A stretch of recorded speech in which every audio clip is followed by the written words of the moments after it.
రేణుకాస్వామి హత్య కేసులో నిందితుడైన నటుడు దర్శన్కు హైకోర్టు బెయిల్ మంజూరు చేయడంపై సుప్రీంకోర్టు తీవ్ర అభ్యంతరం వ్యక్తం చేసింది.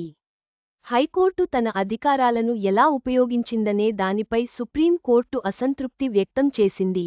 దిశ వెబ్ డెస్క్ రేణుకాస్వామి హత్య కేసులో నిందితుడిగా ఉన్న హీరో దర్శన్కు హైకోర్టు బెయిల్ మంజూరు చేసిన సంగతి తెలిసిందే. అయితే ఈ తీర్పుపై సుప్రీం ధర్మాసనం తీవ్ర అభ్యంతరం వ్యక్తం చేసింది.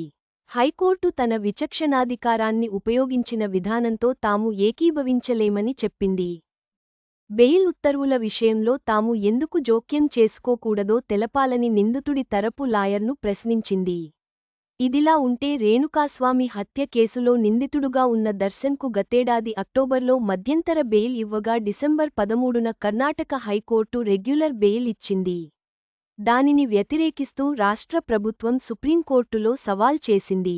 విచారణ జరిపిన సుప్రీంకోర్టు హైకోర్టు తీర్పుపై అభ్యంతరం వ్యక్తం చేసింది. సుప్రీంకోర్టు హైకోర్టు తీర్పును తీవ్రంగా వ్యతిరేకిస్తూ, బెయిల్ విషయంలో తమ జోక్యం ఎందుకు చేయకూడదో నిందితుల న్యాయవాదిని ప్రశ్నించింది. ఈ కేసులో తదుపరి విచారణ కోసం వేచి చూడాల్సి ఉంది.